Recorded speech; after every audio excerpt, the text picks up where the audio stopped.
Okay, so yesterday you learned how to find the inverse of a function. All right, so what did that mean? Well, in order to, we talked, I'm pretty sure that Dr. Zhu did that for you, but here we go. So here's one domain. All right, so now I have, move that down just a wee bit. And then I want to insert this a little, give me a little bit more space. Okay.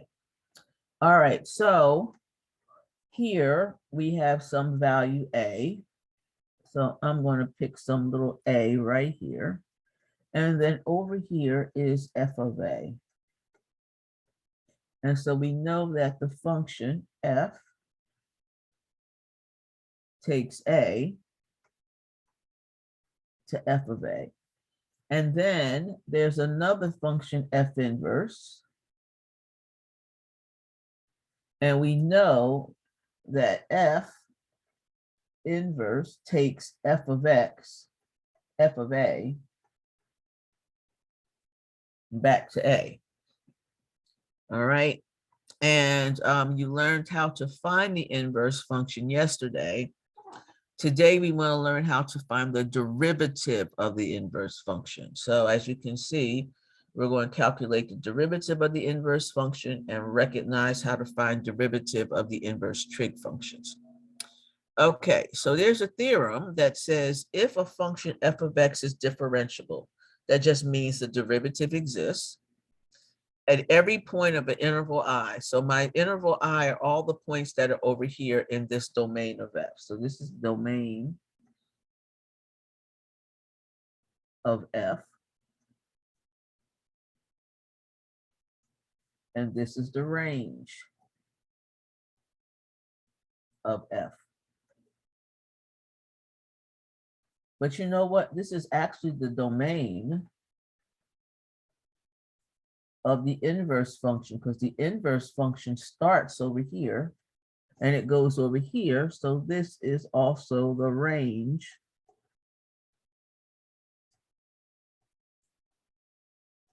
of the inverse function. Okay. So we have this theorem. The function is differentiable at every point. We want to find, oh, and we know that the derivative is not equal to 0 at any point that we're looking at. And so we want to find the derivative of the inverse function at the point f of A. So that's what we're looking for. Okay. So let's say we have a function.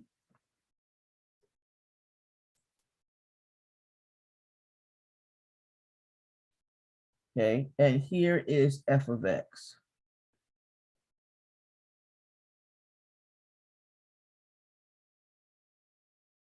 Well, the way you find the inverse, if you remember from yesterday, the way you find the inverse is you switch all the y's for x's. So for every point x, y you have on f, the inverse yx is on the inverse function, So that's just like switching x and y or flipping the grid as such. So the inverse function would look like this. So this would be f inverse of x. So if I choose the point right here, and this point is A, f of A, and it is on the curve of f of x, then the corresponding point over here, f of A is on the inverse function. So if the point, let's say this point is the point 97, let's say 79, is over here, then the point 97 is over here. Okay, so whatever point you get on F, you're going to get the inverse 0.97 on F inverse of F. Okay, so now what we want to do is we want to find the slope. Okay, so say we want to find the slope at the 0.79. Okay, so what does that look like? I'll take a green curve and I will draw a line that's going to do its best to go through the 0.79. I'm going to have to move it just a tad. Okay, so that point right there is a line going through the 0.79. So the slope of that tangent line is its derivative. That's what we define it to be. Okay, so now I can say we can find f prime of x and then evaluate f prime at 9. And that's going to, I'm sorry, at 7 because the 0.7 is on the curve. F prime at 7, and it's going to equal some number m. So that's going to be the slope of that tangent line, that green line. Okay. Now I can then find the slope or find the line that's tangent on the other curve. And this point, this is the tangent line. I got to make it tangent. It's not tangent yet. It's getting there. Here we go. That looks pretty good. Okay, so now there's a line, a tangent line to the inverse function. And I want to know that its slope at the 0.97. So now we want to find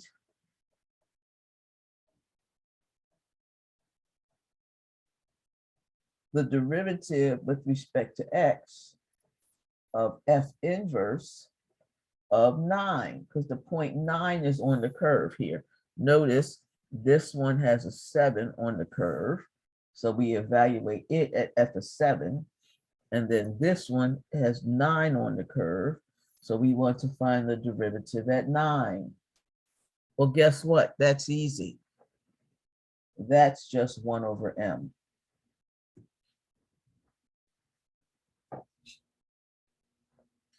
Okay, so let's look at what the rule says. The rule says that if I want to find, oh, that's right, there's a typo in here. I don't need this f. The f gotta go. Okay, so if I want to find the derivative of the inverse at f of a, notice the f of the inverse at f of a. So a is 7, f of a is 9. So here a is 7, f of a is 9. Okay, so now I want to find the derivative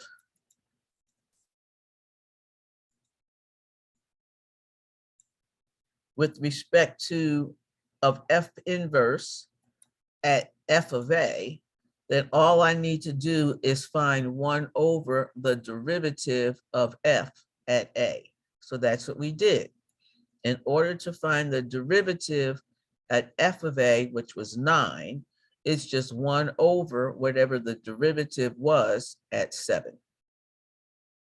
Okay. So here's an example. So in this example, I have f of x is equal to x squared. Okay. So let's say that, so what we want to do is find, okay, let me start off and say given that the 0.42 is on the curve of f of x. So what does that mean? That means that the point 2, 4 is on the curve of f inverse of x. Okay. So now what we want to do is we want to find the derivative with respect to x of f inverse of x, evaluate it when x is equal to 4. Well, we know that we need to take 1 over the derivative with respect to x of f of x when x is 2. All right, so we're given that f of x is equal to x squared, and its inverse function is the square root of x, or x to the 1/2. That's its inverse function. Okay, so the first thing we want to do is we need to find f prime of x. Well, that's easy. F of x is x squared, so x prime is 2x. Nice and simple. So that right there is the denominator, and we're going to evaluate that at x equals 2. So therefore, the second thing we need to do is evaluate what f prime at 2 is. Well, that's easy. That's 2 times 2. That's 4. So that is going to be my m. That's my m value. So we're done, because that means that the derivative then of f inverse at 4, no, yes, is equal to 1 over m. 1 over 4, just that simple. Give you a minute to digest that.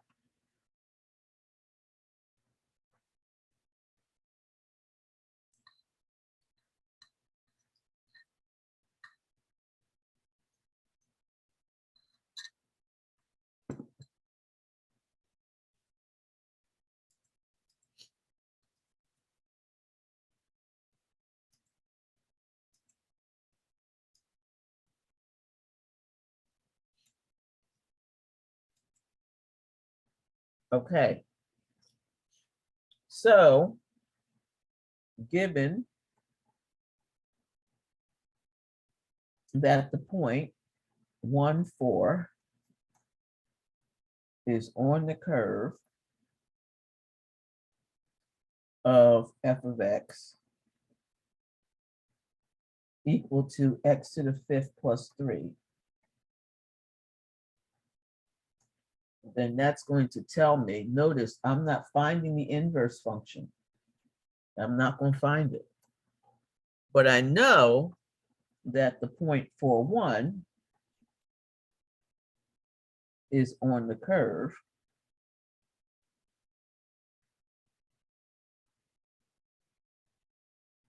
of f inverse of x. I don't even know what that is. I just know it's there. Okay.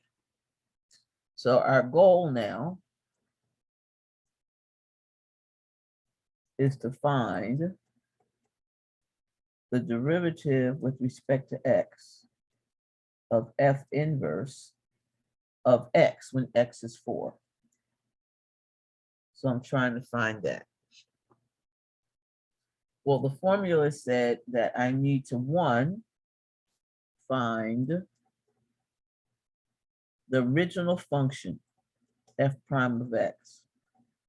Well, that's easy. That's 5x to the 4th. Okay, so there we go. The second thing says evaluate the derivative at its point in the domain. So I need to evaluate f prime. F works on 1, so I need to evaluate f of 1, f prime of 1, and that's going to be just 5. And that's my M. I'm actually getting a phone call from Spain right now. I have no idea who that is. I know no one in Spain. Okay, so lastly, the derivative, oh, that's ugly. Rewrite that. The derivative with respect to x of f inverse evaluated at 4 is now just going to be 1 over m, which is 1/5. Okay, are there any questions here about these last two problems? Let me see what you guys look like.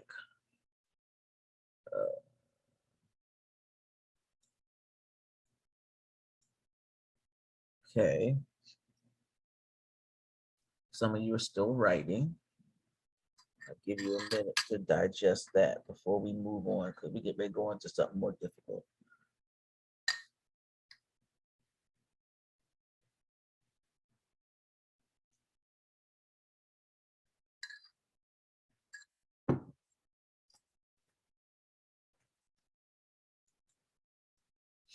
Okay. All righty. So these are the derivatives of our inverse trigonometric functions. Now, I know Dr. Zhu went over the trig functions yesterday, well, the derivatives of them.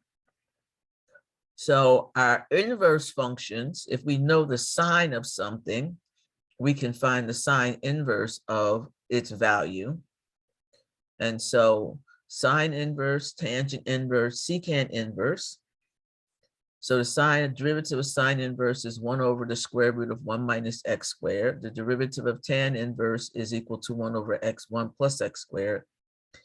And the derivative of secant inverse of x is equal to 1 over the absolute value of x of the square root of x squared minus 1. Now, I tell you, I know it sounds childish, but getting 3x5 cards and putting on the front the derivative of the sine inverse of x and putting on the back the square root of 1 over the square root of 1 minus x squared and flipping through those 3x5 cards will make you a pro at this. Okay. The other thing is, just like the regular trig functions, the derivative of the co-functions is negative. So the derivative of cosine inverse of x is negative 1 over the square root of 1 minus x squared. The derivative of cotangent inverse is minus 1 over 1 plus x squared. And the derivative of cosecant inverse is minus 1 over the absolute value of x times the square root of x squared minus 1. So I'll give you a minute to jot those down. All right, the process of writing things out causes your brain to remember that it wrote it. So write these down.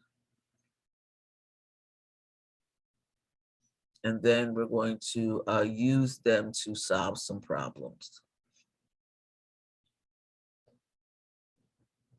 Anybody need more time?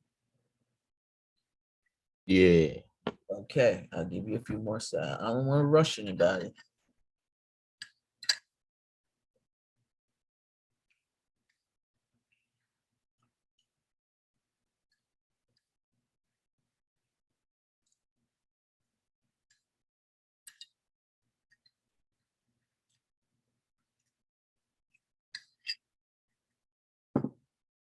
Okay, so let's look at some examples. So I have two example problems I want to do. Clearly, I need to remember the derivative of the tan inverse of x and the derivative of sine inverse of x. I tell you, as you use them, you will figure out that they're not that difficult to remember. And it takes much more time and it's much more difficult if you have to look them up. All right, so both of these are going to involve the product rule. So for number 1, f prime of x. I'm going to use the product rule.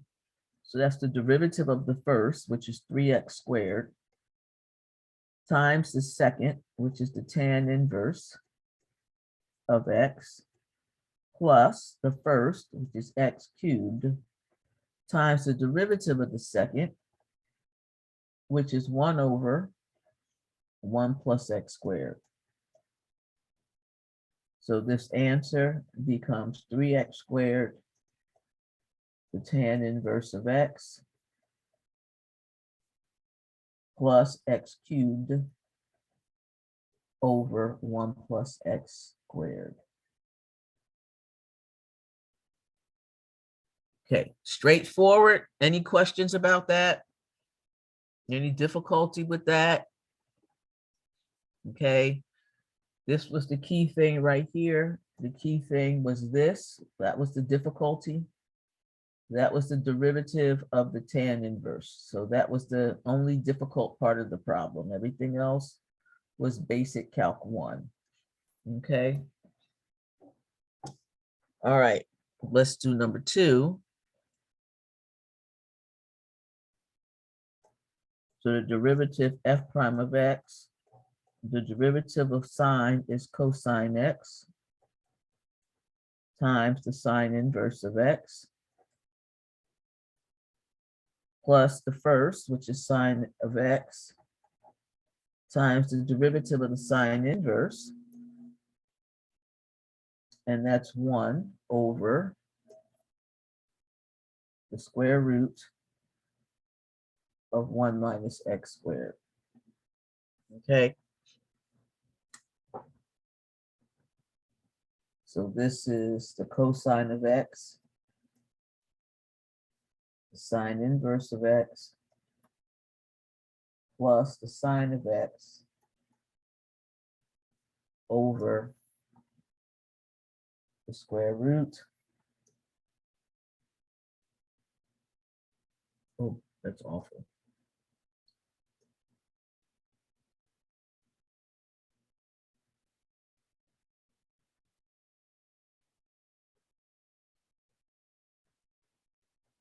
One minus x squared. Okay, any questions? Any questions? So here again, this is where we, oops, well, it's green. I didn't mean it to be, I want it to be yellow, not green. I want it to be yellow. This is the derivative of the sine inverse. So here's where we use the derivative of the sine inverse. Okay. Next question. What do we do now if u is a function of x?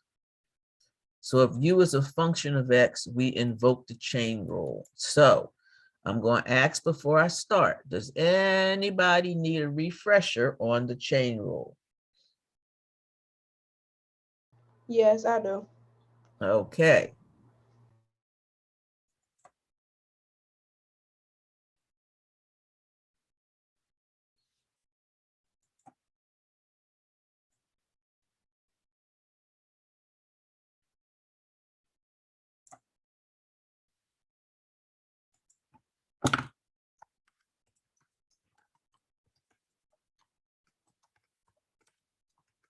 Okay. So the chain rule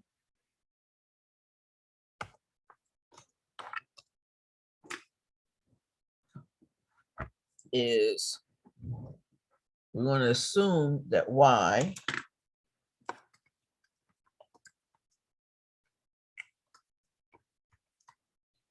is equal to a function of x. Okay, so y is not just, y is a function of another function of x.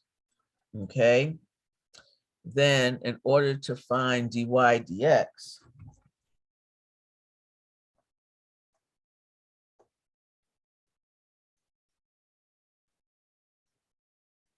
we have to take the derivative of y with respect to u first and multiply by the derivative of u with respect to x.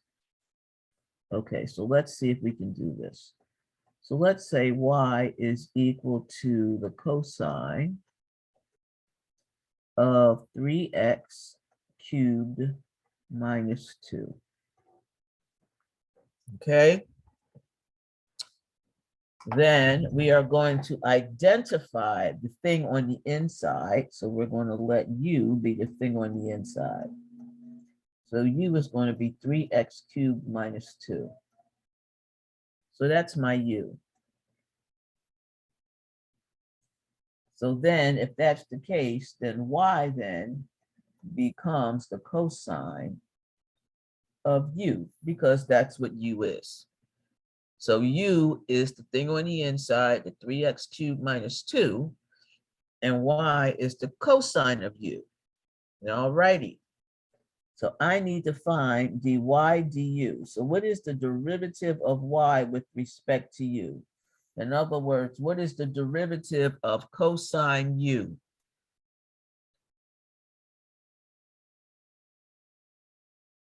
Hello. The sine u. That would be negative sine u. Yeah. Good. Okay, so it's negative sine u. And what is the derivative of u with respect to x?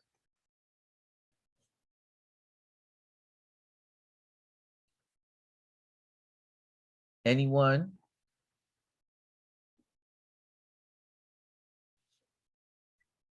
The Is that what, derivative. 9x squared? 9x squared. Thank you very much.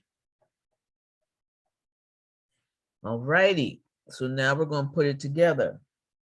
So the derivative of derivative of y with respect to x is the derivative of y with respect to u times du dx. So dy du we know is minus sine of u. And du dx is 9x squared. So I'm going to write that as negative 9x squared. And I still have the sine of u. But what is u? U is 3x cubed minus 2. Okay, so notice I carry u. Here's u. And at the end, I got to plop u back in. And there's my answer.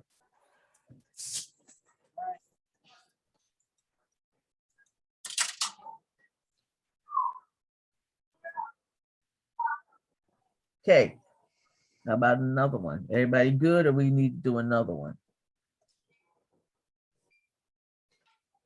Hello? I'm good. Understand it. Okay, everybody else? Anybody that needs to see a second example? All righty then.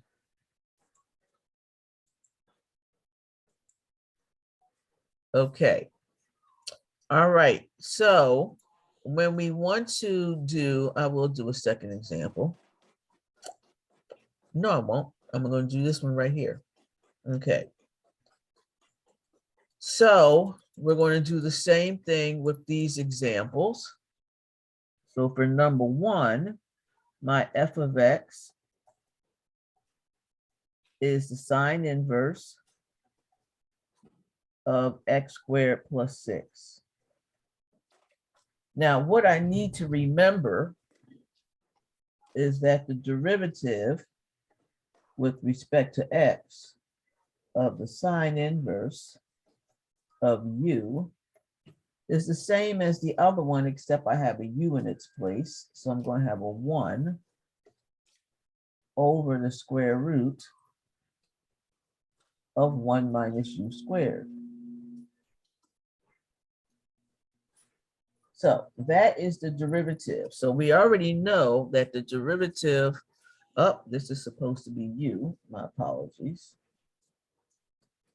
The derivative with respect to u of the sine inverse of u is 1 minus u squared. So that's as if I put a u, and a u.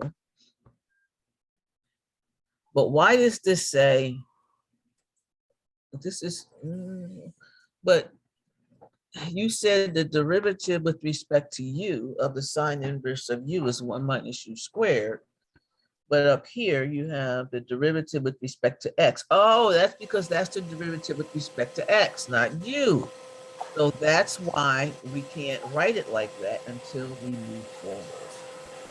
Okay, so here, we're going to let u x squared plus 6.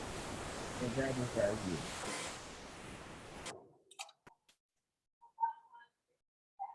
All right, so now y is now the sine inverse of u, and u is now x squared plus 6. So therefore, dy du is just like I have over here. 1 over the square root of 1 minus u squared, and du dx is just 2x. So therefore, the original problem, dy dx, is dy du, which is 1 over the square root of 1 minus u squared times du dx, which is 2x. So this gives me 2x over the square root of 1 minus, and u squared is x squared plus 6 quantity squared. So that's my answer.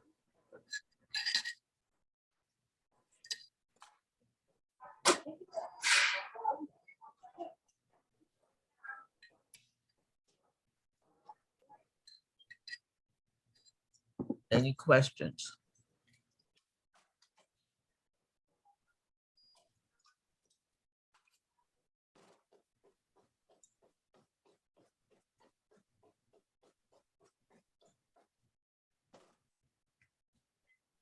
Okay, number 2.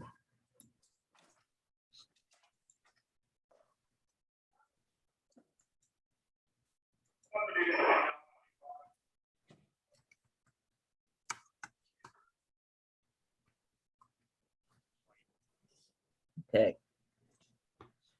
This is number 2. So here we get y is the tan inverse of the sine of x. So now here I can see again, if it was the tan inverse of just x, I know it would be 1 over 1 plus x squared. We know that one, we did it. Okay, so we did that back here. Here's the derivative of tan inverse of x is 1 over 1 plus x squared. But this is a u now. I don't have the tan inverse of x. I have the tan inverse of something else, another function. So now I'm going to let u be sine x. So there's my u. And then y becomes the tan inverse of u.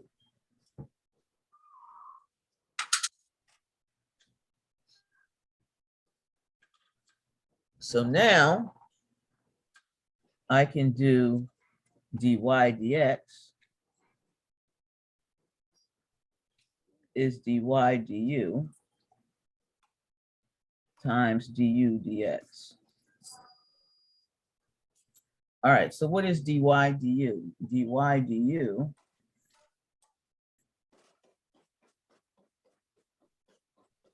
anybody want to give me the derivative of y with respect to u?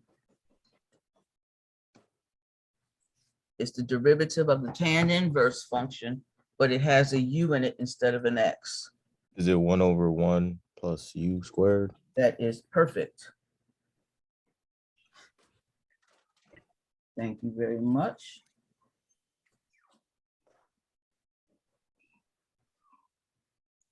And then du dx, that's not a hard one. Derivative of sine of x is Cosine. cosine. Okay, so now dy du, I'm going to get 1 over 1 plus u squared. And du dx gives me cosine x. So therefore my answer becomes cosine x over 1 plus u squared becomes sine squared x, because that's u squared. Okay, any questions about that? All right, I think I have a third one. Ugh. This third one was pretty hideous. I'm like, why did I pick that? But it is what it is.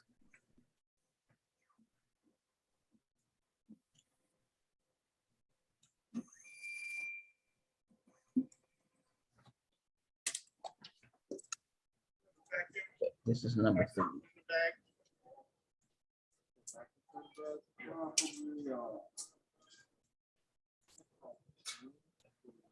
Whew.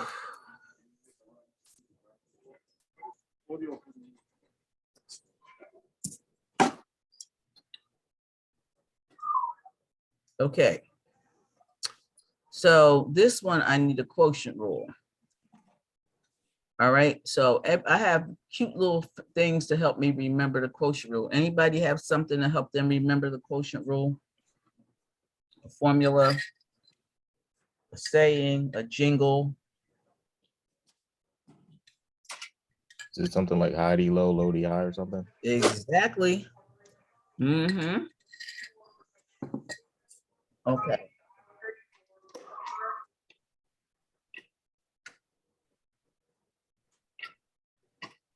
It's actually low D high. Whoa. Can't write this.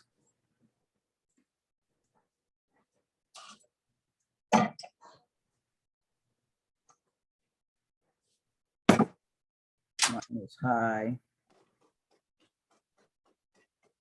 D low. Over low low. I had not heard that one before.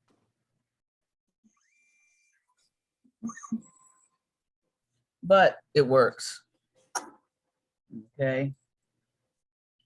I used to do bottom times derivative to the top minus the top times derivative to the bottom of bottom squared. However you remember it, that's what you got. Okay, so here we have f of x, and now I see I have this function secant inverse of 2x on the inside of my problem. All right, so now we're going to do the chain rule, but we're going to do it without writing it out explicitly, but we're still going to work through it. Okay, so f prime of x, the bottom minus 1.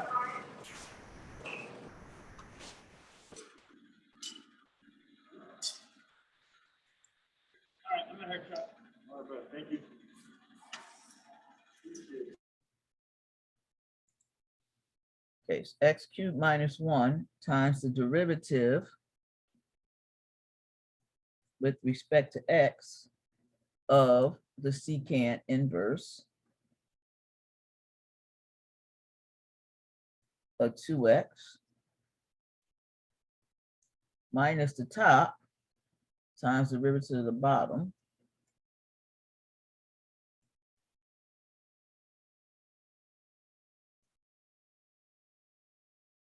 all over the bottom squared.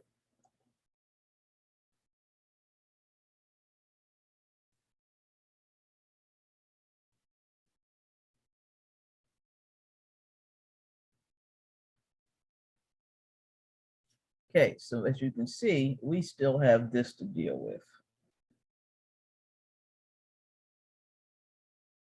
And that's actually not that difficult. All right, so we want to take the derivative with respect to x of the secant inverse of 2x. So here we know u is 2x and du is 2.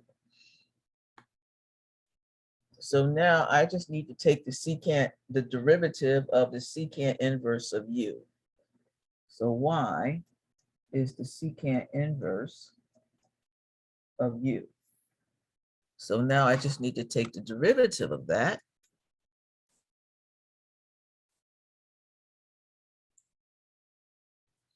And so that's going to give me d dx of the secant inverse of 2x. The derivative of the secant, which is going to be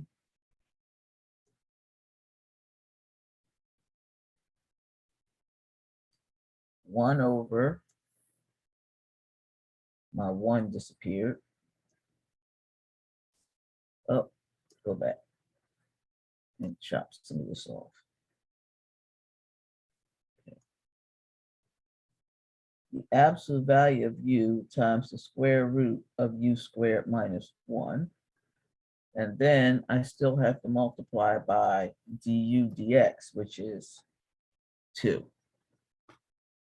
So now I can put the u in, and I get 2 over the square root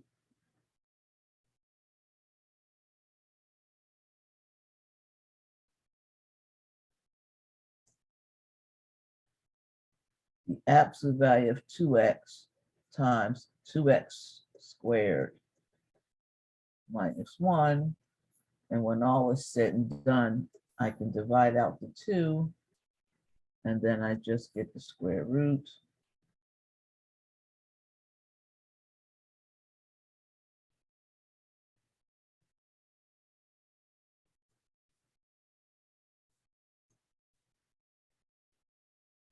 I get absolute value of x. That should be in x. And this should be 4x squared minus 1. And that is what goes in that green spot.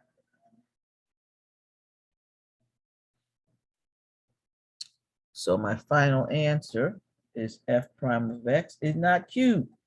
Some answers aren't cubed. X cubed minus 1. Yeah, this one not cute. It requires more space than I gave myself. I'm like, you need more space right here to write this out. X cubed minus 1 times 2 over the absolute value of x times the square root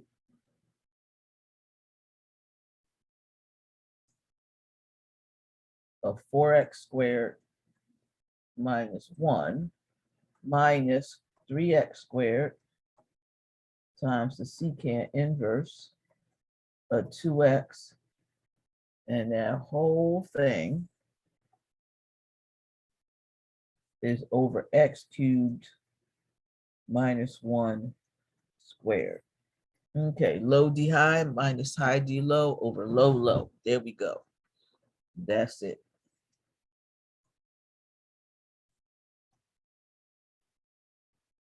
Okay, any questions?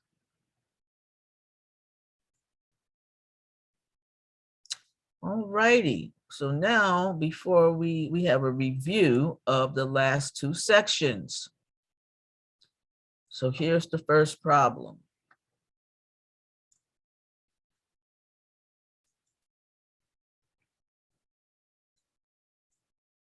All right, so given f of x is the square root of x, and I want this to say not equals, so I'm going to change that.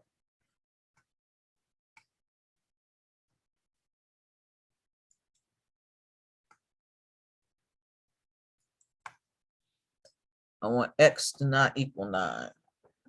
Not just be greater than 9. I want x to not equal 9. Okay. How do I find the inverse?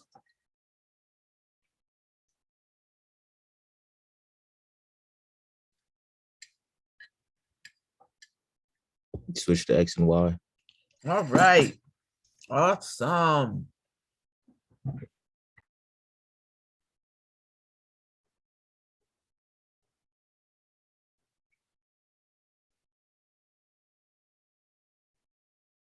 Switch X for Y. Okay.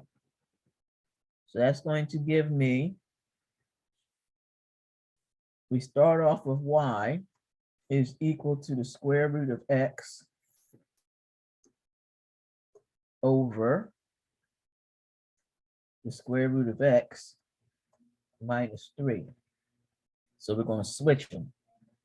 So we're going to get X is the square root of Y over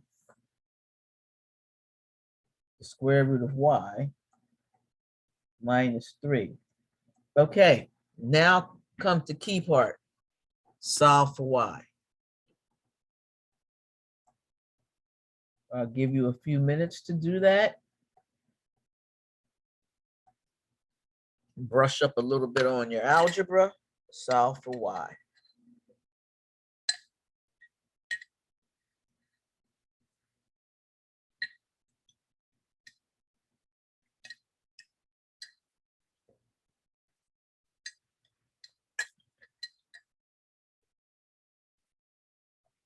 If you have difficulty solving for Y, you can type in the chat to only me, I need help.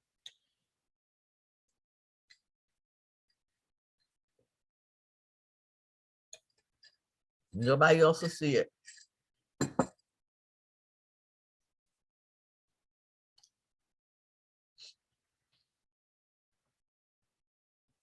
Okay, everybody's good. I don't see anything in the chat. Let me take a peek at y'all. See how well y'all doing. Oh, most of you got the cameras off.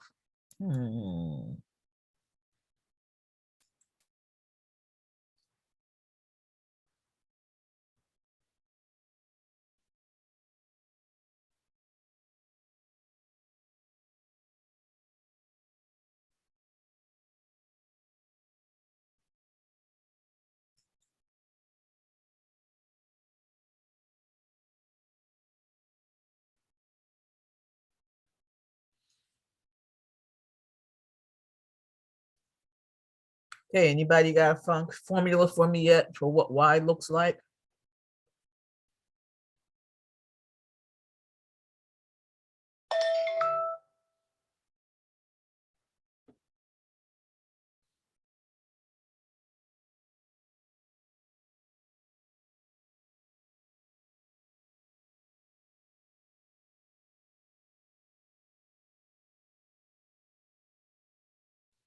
Anybody have a formula for Y yet?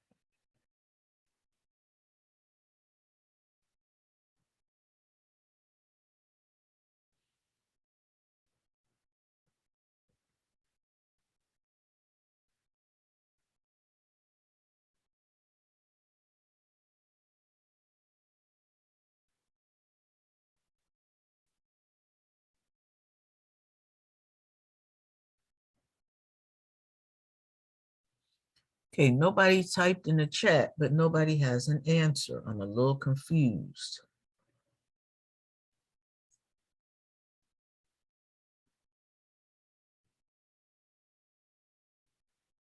Are y'all just waiting for me to solve it?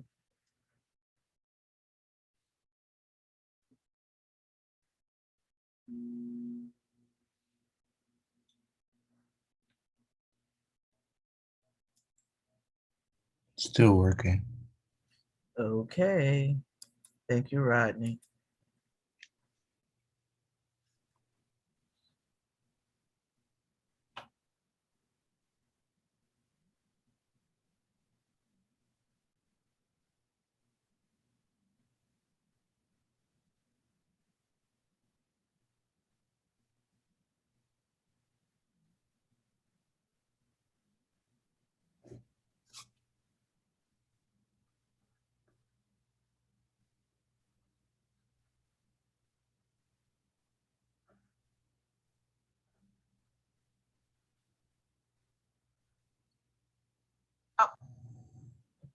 Okay, Rodney, can you tell me how far you've gotten? I think I got an answer. Okay, Is it 9x squared over x minus 1 squared? that is exactly right. Okay, anybody else get that? Not get that? That's correct. Okay, so multiply x times the square root of y minus 3 is equal to the square root of y. And then you get x times the square root of y minus 3x is equal to the square root of y. So then you get x, the square root of y, minus the square root of y is equal to 3x. So I can factor out the square root of y, multiply it by x minus 1, and get that equals 3x. So now I get the square root of y is equal to 3x over x minus 1. So that leads me to y is equal to 9x squared, if I square both sides, over x minus 1 squared. Awesome, Rodney. And so now the last step is to rename this thing the inverse function. 9x squared over x minus 1 squared.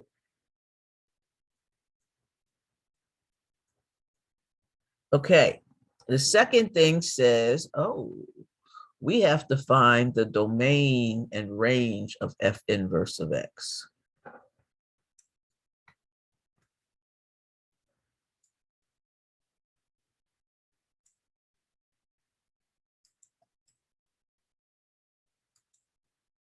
Okay. All right, so I like to use the fact of what we started off with in the beginning of the course. Well, the beginning of the day, I should say. Feels like the beginning of the course to me because this is my first day teaching. But all the way back here where we said that the domain of f is the range of f inverse. Uh-oh, I forgot to put an inverse. This is supposed to be inverse here. And the domain of f inverse is the range of f. This is backwards. Glad I went back to the notes because this is backwards. That's what it's supposed to be. The domain of f is the range of f inverse, and the domain of f inverse is the range of f. Now it's correct. Oh, I'm so glad I went back because I had to correct an error. Okay. Hi.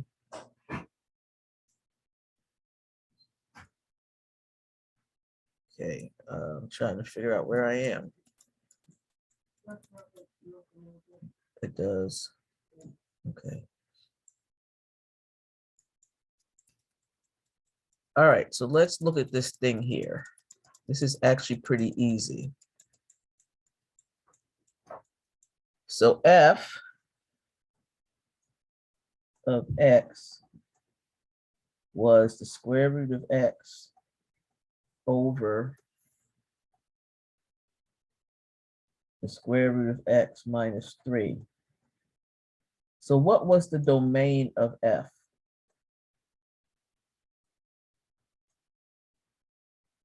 It was given to you in the very beginning. Anything greater than 9. Right, well, x can't equal 9. I did change the, oh, I thought I changed that. I know I'm not crazy.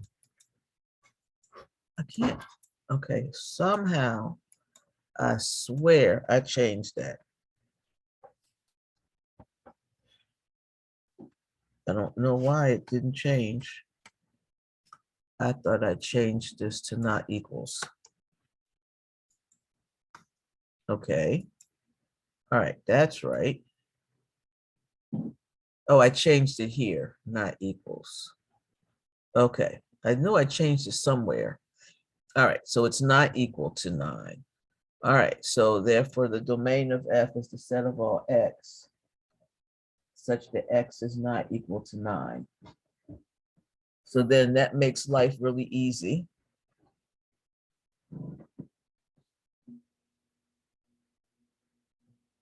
Because that is the range of f inverse. So we found the range of f inverse of x easy. We just looked at the domain of f. So there's the first part of the problem. Okay, so the first part was to find the range of f inverse. Now to find the domain of f inverse is even easier. All right, so the range of f inverse, I'm sorry, to find the domain of f inverse, we just have to look at f inverse. And what do you notice about f inverse? What number can I not put in there? Here's 9. 9. good. Okay. So I can't put 1 in there. So this is the set of all x such that x is not equal to 1. All right. And so now I have answered the first and second question. Okay. All right. I don't know if we're going to get to this next one. We can start it. Given, this is covering what we did today. Oh, we have 1 minute.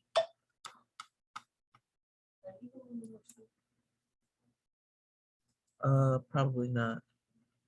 You gonna eat it? No. Okay. All right, so here's the problem. All right, so we start off with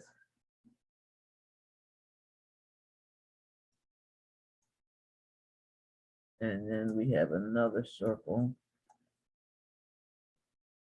Okay, so we have the point 1 is over here. 27 is over here. All right.